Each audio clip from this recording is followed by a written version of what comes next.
We live in a world of social media. You broadcast yourself, you go for likes.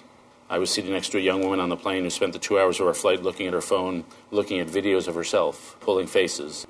A level of self-interest that is unusual.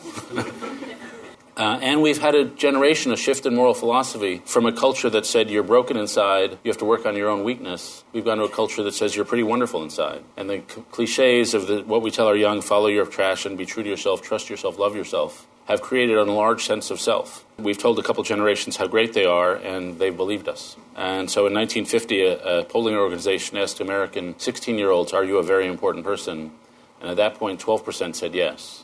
They asked the same question in the 1990s, and at that point, 80% said yes. Psychologists have a thing called the narcissism test, where they say, I'm going to read you a bunch of statements. Does this apply to you?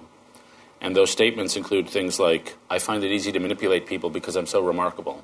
Or, somebody should write a biography about me. I love to look at my body. And the median narcissism score has gone up 30% over the last 20 years.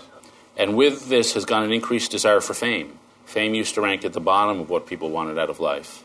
Now it ranks second or third after financial security. And so junior high school girls in the U.S. were asked, would you rather be a celebrity's personal assistant, Justin Bieber's personal assistant, or president of Harvard?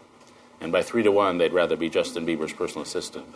Though to be fair, I asked the president of Harvard, and she would rather be Justin Bieber's personal assistant. But the more serious effect is that people lose the capacity to conduct a sophisticated moral conversation.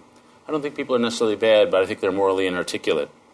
A sociologist named Christian Smith asked people, can you name your last moral dilemma? And 70% of them couldn't name a moral dilemma. They'd say, I pulled in a parking space, but I didn't have any money.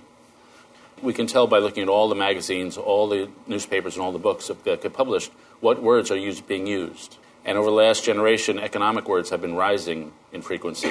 Moral words have been dropping. Gratitude is down 49%. Humbleness is down 52%, and kindness is down 56%. We're just talking about this stuff less, and we're talking about economics more.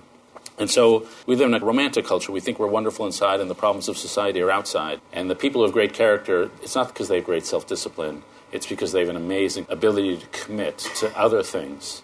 The eulogy virtues are the things they say about you after you're dead, whether you're honest, courageous, straightforward, capable of great love.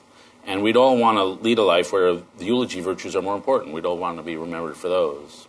But we live in a society, and certainly an educational system, that spends a lot more time on the CV virtues. And a lot of us are more clear on how to build a good career than how to build a good inner character.